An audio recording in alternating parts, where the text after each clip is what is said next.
Everybody, if you would turn in the Bible to Hebrews chapter 12.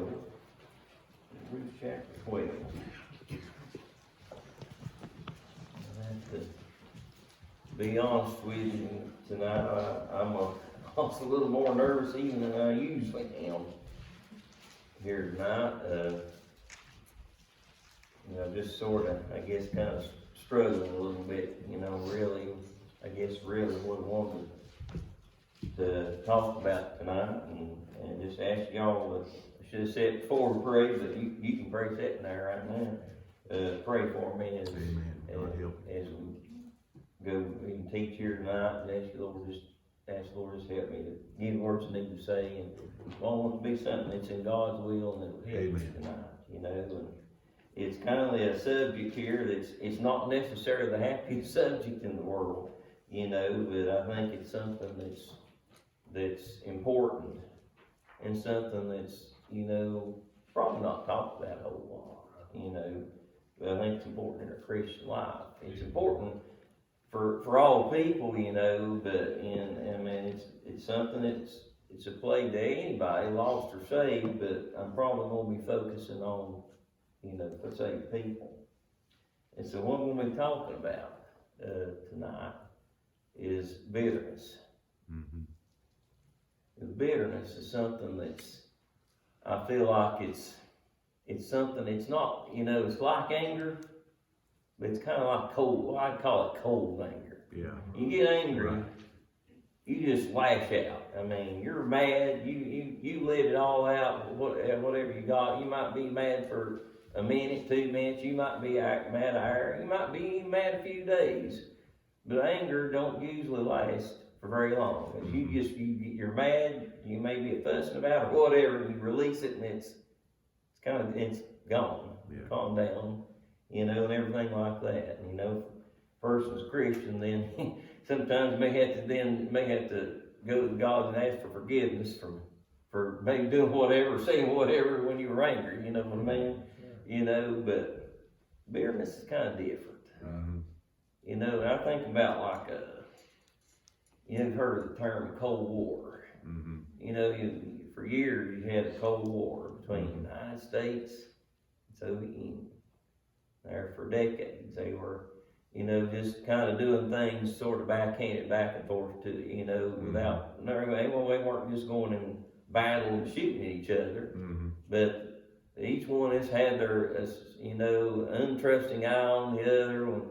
And I remember as a kid, you'd hear every week, well, Soviet Union was building a war bigger than the United States. Then the United States would build a even bigger weapon than the Soviet Union. It just kept going back and forth like that, That really fired a shot, but there's a lot of tension right there. There's a lot of tension between both of them for a long time, and I think that's the way bitterness can be.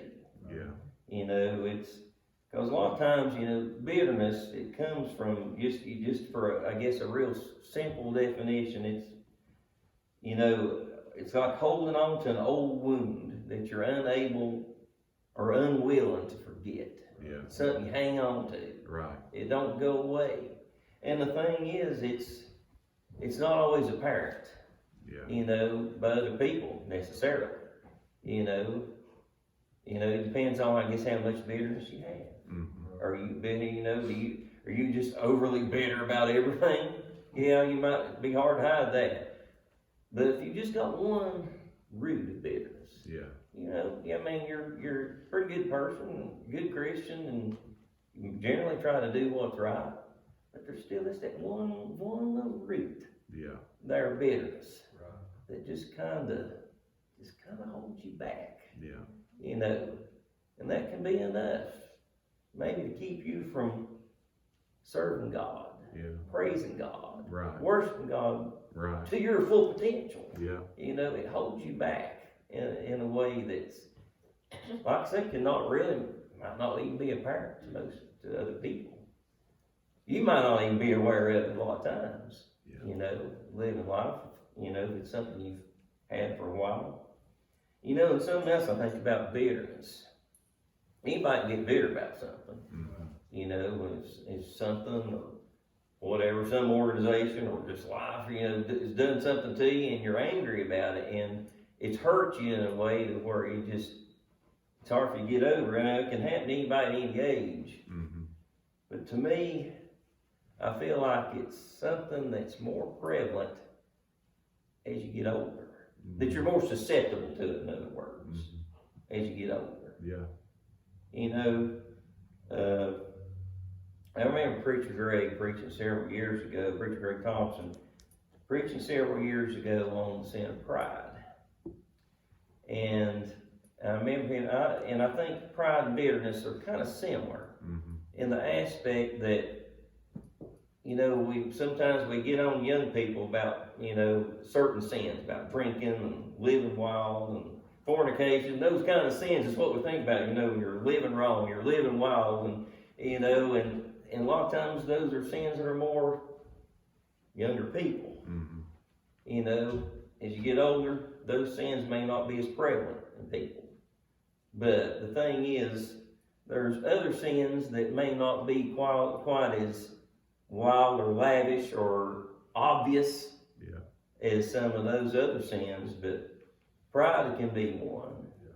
Mm-hmm. Bitterness can be one. Yeah. We can be quietly sinning against the Lord in a way that's just affecting not only our life, but affecting our family, affecting our friends, and affecting the church. Yeah.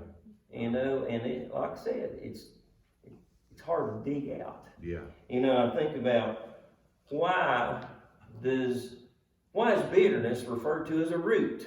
Mm-hmm. You see other things, like you talk about the fruits of the Spirit, whether it's sins or good things or fruits of the Spirit, a lot of times, we'll say, well, we can see, we can look at people by the fruits, we can kind of make an assessment of maybe how they're living by their fruits.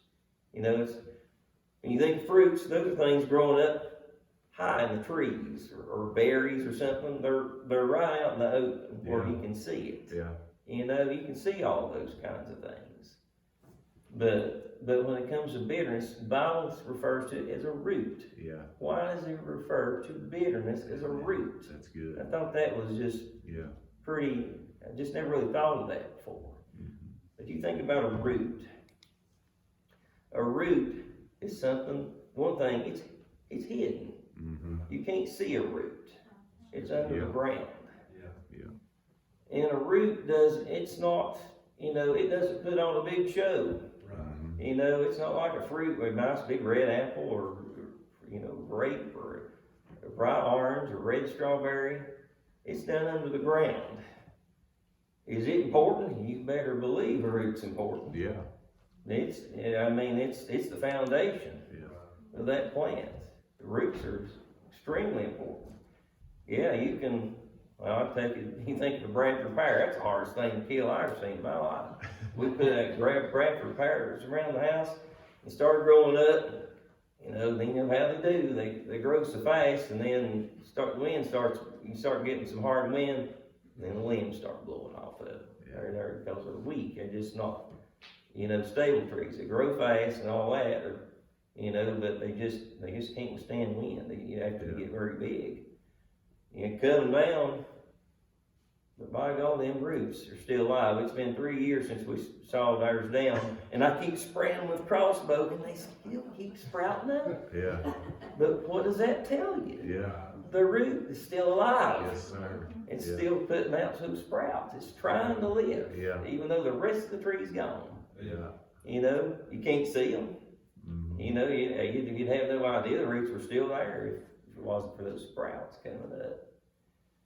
But you think about root, it's hidden, and it's also, I don't know how to put it, it's foundational. Yeah.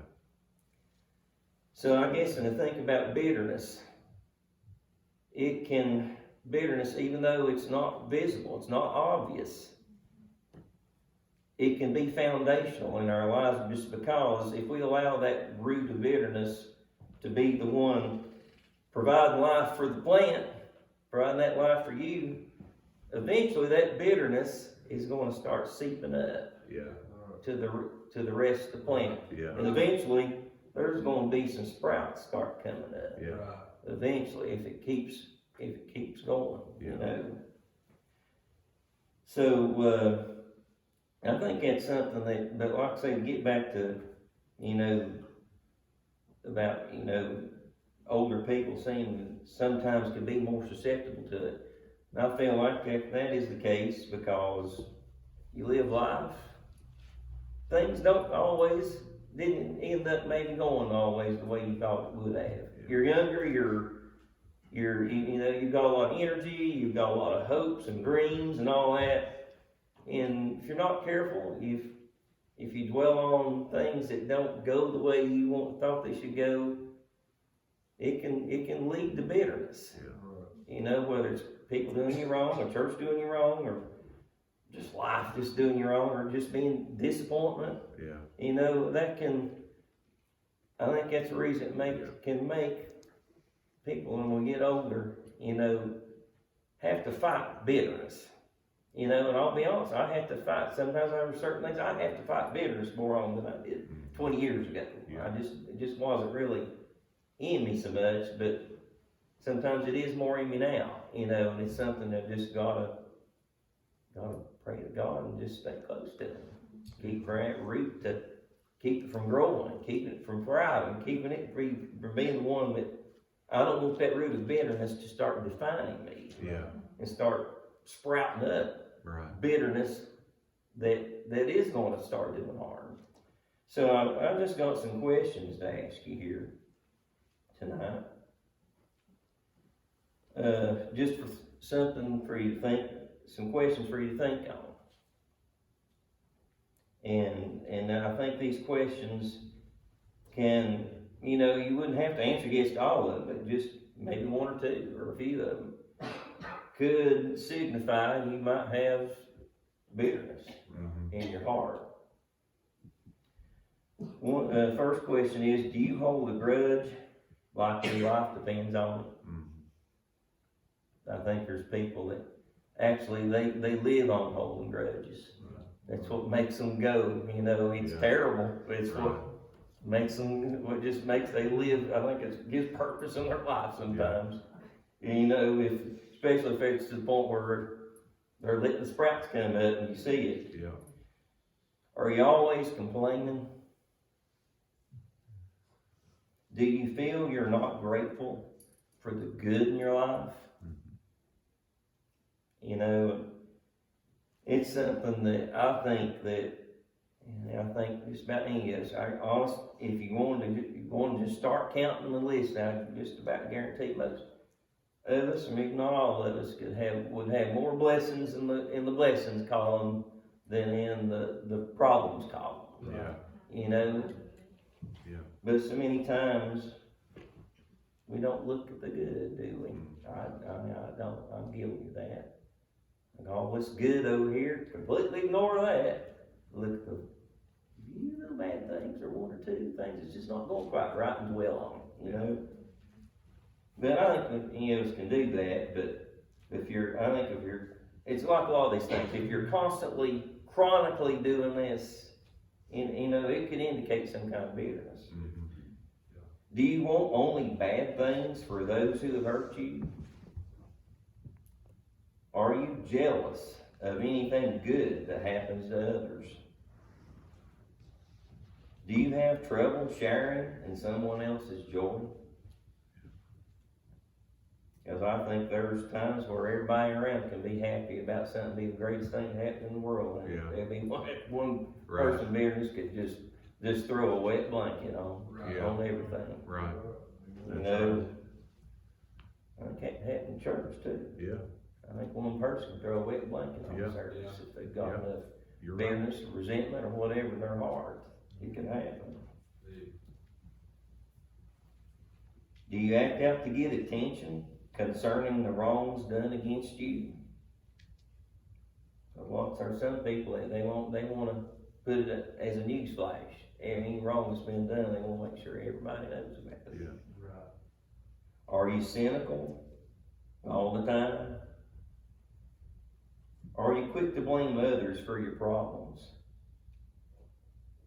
Do you always speak negatively about people? Even people that are doing something good or positive people? Right. Do you make and defend sweeping assumptions about people?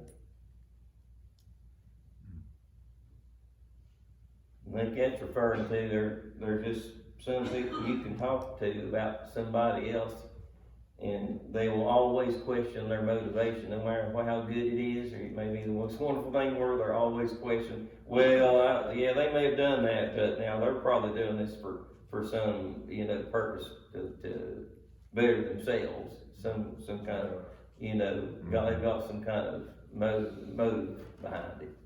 To be doing that. So that's very interesting questions to think about, and even if it's just one or two, it's something to think about. If a person may have that way of feeling, about, and if it's because of something where you've been hurt to somebody or something, some event, anything like it could cause these kind of feelings to occur. That's what I'm trying to say. But now think about, what are some of the probably, it could be a lot of things, but I was trying to think of when people that's had something done wrong to them, who are the common ones that are blamed for their bad dealings, they're the things that went wrong for them, in other words, what contributed to their bitterness, I think the first one, especially, the Christians, is God. People get bitter toward God, and certain things can happen to them. Before we get into some more of the list here, I want to read here in Hebrews chapter 12. And Hebrews chapter 12 is talking about the chastening of the Father. The chastening of the Father is not a happy thing. It's not a wonderful thing. Yeah. But at the same time, it's a good thing. Yeah. Because, if you're chasing, we know when we're chasing, we're a son, not a bastard. We know that we're a child of the Lord. But it's not fun getting whipped. So that's kind of what this chapter here is, kind of dealing with here. But let me read here. Let's see, I'll read here at verse 15 here. It says, looking diligently lest any man fail of the grace of God, lest any root of bitterness springing up trouble you, thereby many be defiled. And I look at that verse right there, you think about really, we know there's a lots of different types of things that can cause people to become bitter. But really, as far as that bitterness setting in, really, what really gets it going? What gets that bitterness going in their heart? Yeah. It's really not extending the grace of God to people. Yeah. If somebody's done something wrong against you, you are supposed to what? Forgive them. Yeah. And there's the key. Bitterness, I don't think you can have bitterness and forgiveness at the same time about an issue. I think it's really the bottom line. And if you have bitterness, you're not letting something go. There's some event, or there's some person that has done something to you that has hurt you in some way. You cannot let it go. Therefore, you cannot forgive that whatever happened and let it go and go on life. That you're holding on. Bitterness, I think the key to have bitterness is some anger and holding on and unforgiveness. I think you got to have all those for that formula to have bitterness right there. And I think, that's something that is being trying to be taught here is we need to extend the grace of the Lord to people. Yeah, and whatever they did may be completely, totally wrong. And you may be absolutely right in what you believe. It may be the absolute truth, but it's still wrong to not forgive. We know that. I mean, God does it. Does it all the time. That's right. Does it all the time with each and every one of us. And he said that he won't forgive us if we don't forgive others. I mean, we got to. Yeah. I mean, if we're going to have any fellowship with the Lord, we're going to have any power with the Lord, we're going to be able to praise the Lord, we're going to be able to serve the Lord, we have got to be able to forgive. Or that is sin held to our account. We've got sin between us and the Lord if we're not forgiven. Not forgiven whoever we need to forgive. Yeah. Like I say, then, that unforgiveness can turn to bitterness. I'm going to get into Preacher Daniel's territory here in Ruth here. He's been reading a lot here in Ruth. I was going to just read a couple of verses right there. I can find it here. Ruth chapter 1.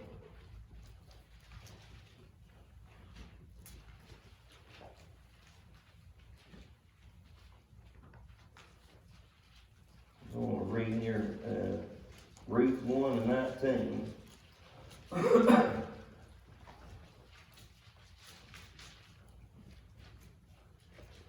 Ruth 1 and 19. And of course, we know this scripture's talking about, Naomi and Ruth here, and they're going back to Bethlehem. It says, so they two went until they came to Bethlehem. And it came to pass that when they were come to Bethlehem, that all the city was moved about them. And they said, is this Naomi? And she said unto them, call me not Naomi, call me Mara, for the Almighty hath dealt very bitterly with me. I went out full, and the Lord hath brought me home again empty. Why then call ye me Naomi, seeing the Lord hath testified against me, and the Almighty hath afflicted me?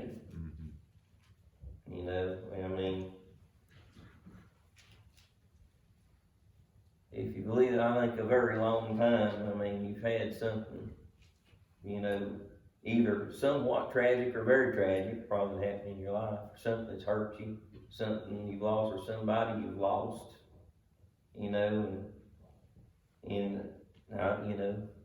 God's one's control, and everything, and so therefore, when things go wrong,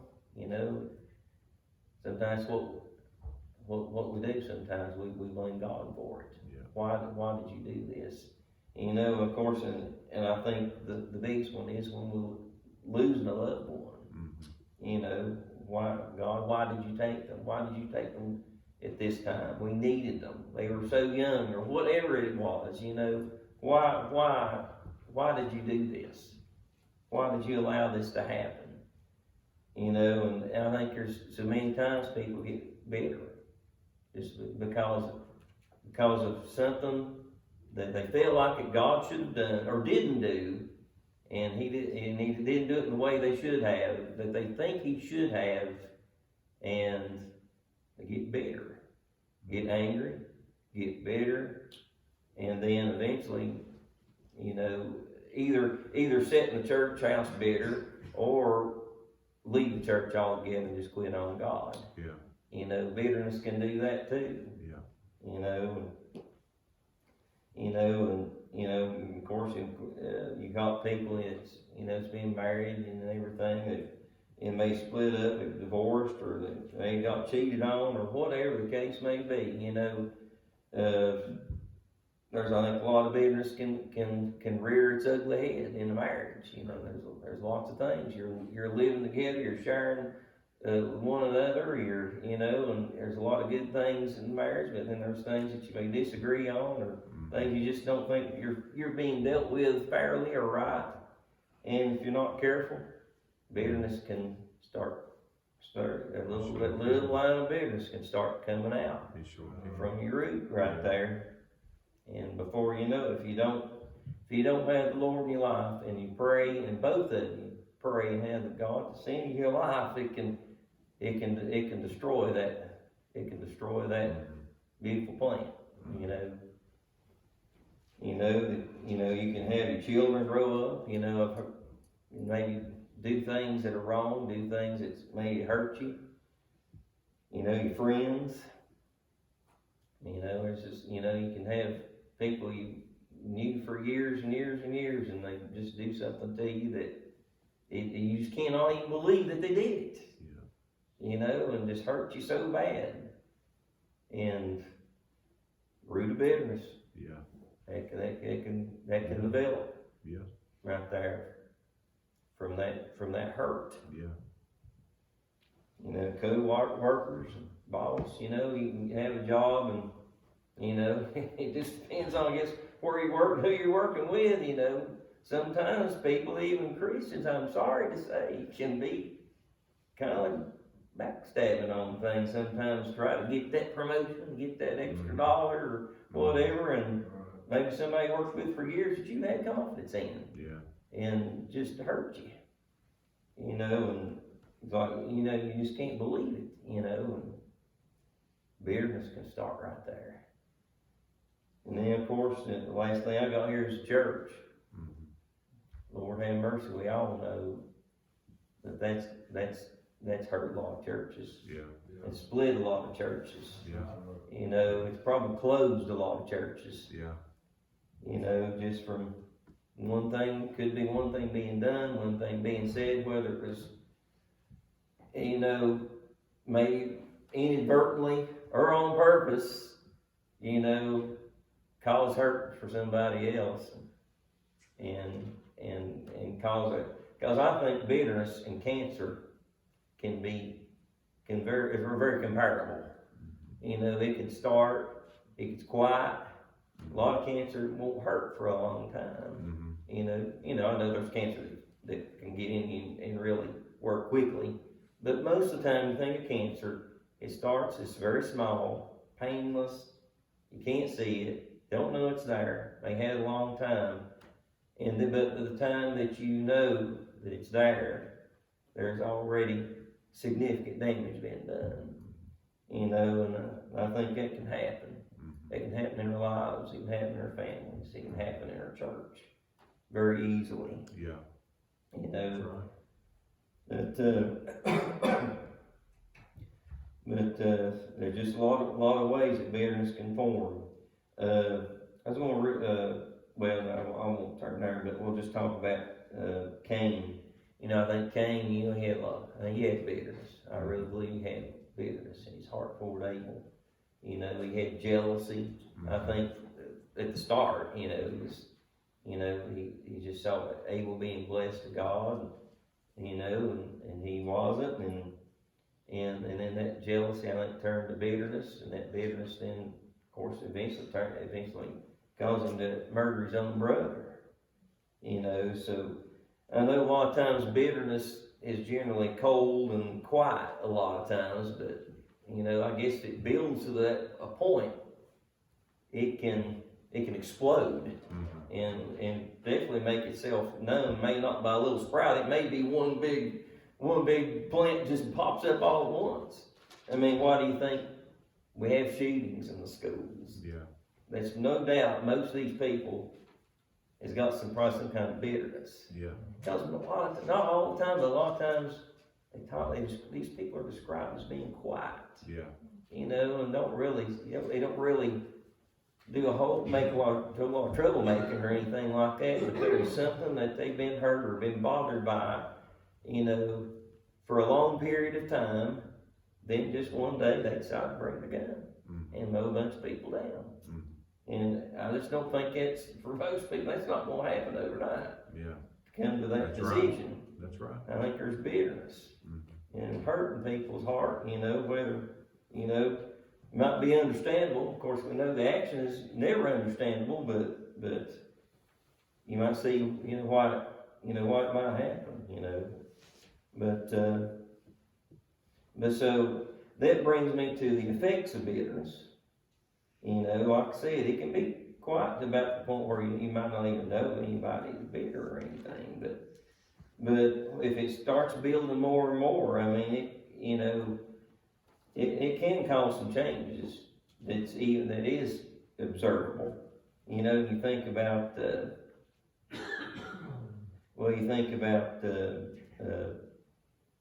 it can get to the point where it'll start changing you, and I'll say this, after you hear this, I mean, I would dare say that it's not worth having bitterness. Mm-hmm. You know, it's not worth it. You know, you think you're doing something, man, I'm guarding myself. I'm going to be built up. I'm going to build a wall around me. Because I think that's what a lot of it's about. They don't want to get hurt again. They build a wall around themselves and being, and just become to the point where they're paranoid and angry and not, so they won't let anything, they don't want something to happen to them in the end. They don't want somebody to pull the wool over their eyes maybe again, and possibly. But effects of bitterness, it can change your personality and your self-image. It elevates your cynicism and paranoia. And bitterness stops the clock of your life. Yeah. And I think that's one right there. It just really got me. It stops the clock of your life, because bitterness is generally from a past, something that happened in the past. Yeah. And you're hanging on to that event. Yeah. Whatever happened in that event. So you're still living that event over and over and over and over. Yeah. However long in the past it was. That's good. And that's not good. That's not healthy. And that's just not something we can do as Christians, and be a Christian that can really work for God and exemplify the fruits of God. You know, who wants to be an old angry cynic? Who wants to be somebody that's just bitter and hateful? That's not a good advertisement for the Lord, that's for sure. Right there. Yeah. You know, bitterness, I think it's kind of, in this respect, what I'm going to say is kind of comparable to worry. It wastes your time and energy. And it'll waste your time and energy to the point that it can affect your health. You know, like, you talk about worry, and people get ulcers. Like, they'll get ulcers in their stomach, or they might get headaches from being just excessively a worrier, you know. And I think it's the same way with bitterness, because you're sitting there, you're using energy just to hold on to this and gritting your teeth all the time about something that's bothering you, you know. And that's not, like I said, it's just wasting your energy and time. It's wasting precious time. You could be serving the Lord, you know. You're just squandering good time and good energy, good thoughts, things that God could be telling you about. Things, you know, God could be enlightening you on, because you're sitting and dwelling on things that are so dark and negative, you know. And I think most importantly, it affects our relationships. Yeah. Most of all. And even more importantly, it affects our relationship with God. Yeah. Right. You know, it just makes us to the point where we're just totally stagnant as a Christian. I think it can really work itself to being that way if you allow it to do that. And you know what? The devil is more than happy to use that on you. If he knows something's bothering you, that you're hurt on, that something has happened to you, or something that's been done to you to someone, he is going to make sure he brings that up over and over again, so that you will think about it over and over again. It trying to get you shut down. I mean, devil can't get our souls if we're saved, but he's all about shutting us down in whatever way he can. So I think that's one of his tools right there. Then, you know, think about Joseph, you know, Joseph of Genesis, you know. Joseph, you know, if there's anybody that had a reason to be bitter, it was Joseph. You think what all's done, and he was betrayed by his own family, his own brothers. And then he goes and keeps trudging on, goes to Egypt, works for, is it Potiphar that he works for? Things was going good for a while. It did cause, I always think of Joseph, you ever heard of the saying, you can't keep a good man down? That's the slogan I use for Joseph right there. He worked hard for Potiphar, done all the right things, and pleasing the Lord and everything. Then you have Potiphar's wife just go in there and lie on him and mess him up, and then he ends up going to prison. So right there, you think, well, right there, now he's definitely got reason to be bitter. But the Bible does not say that he ever was. Maybe he had a bad day here and there, maybe that he just got down. But as far as, it's definitely, the bad things that happened to him did not define Joseph. Right. Yeah, he had bad things happen to him, but he didn't let it define him who he was as a servant of God. Right. He was able to overcome that, and he overcame it by always staying close to the Lord, always praying to Him, always having that desire to be obedient to Him, and just kept trucking. And he gets slapped back, but God just keeps blessing. He just keeps blessing. Yeah, he had to be obedient, and He just bless him some more. It's part of one of my favorite accounts of the whole Bible, I guess, is Joseph. So I guess to get down to the end of it is, all right, we've talked about characteristics of bitterness and different kinds of people or things you can be bitter about. But I guess now is the question is, what's the cure for it? What's the cure for having bitterness?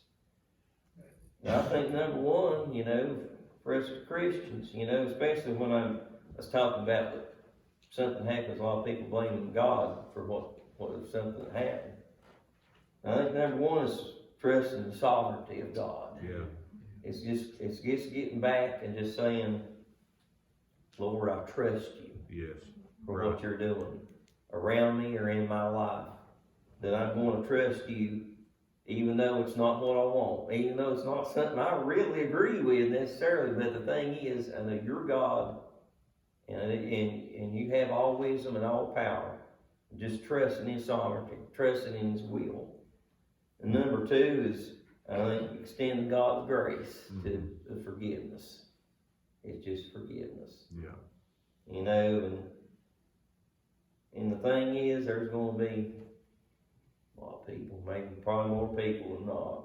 They're not going to come to you and ask for you for forgiveness.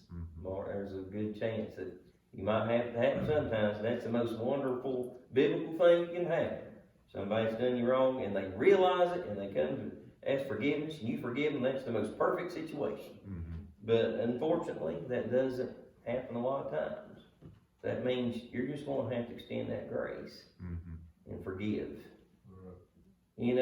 Forgive them and just wish them the best, and then say, God, you handle them. Because we know God says, He'll take care of the situation. If there's something that needs to be done to discipline them, God will take care of it. Just trust. That's back to trusting God. Yeah. Right there. But just forgiving whoever has done you wrong. And I think number three is demonstrating the love of God. Just that love that God that we can have and we can be connected to as a child of God. Just try to concentrate on loving people, and having that. If we have that love, then everything else takes care of itself. It's what the reason Jesus said the greatest commandments is loving God with all thy heart, mind, soul, and strength. And number two is loving thy neighbor as thyself. That takes care of everything else. Just trying to concentrate on having the love of God. I think you have to, in order to have that love of God, is praying and staying close to Him. Yeah. If I ain't staying close to Him, that love starts fading from me. Yeah, that's right. Because I cannot have that kind of love within myself. Because I'm in this flesh, this flesh is still rotten. I can't do it. not without God helping me on it. But then we get down to, instead of having bitterness, we need to have the fruits of the Spirit. Now in Galatians 5:22 it says, but the fruit of the Spirit is love, joy, peace, long-suffering, gentleness, goodness, faith.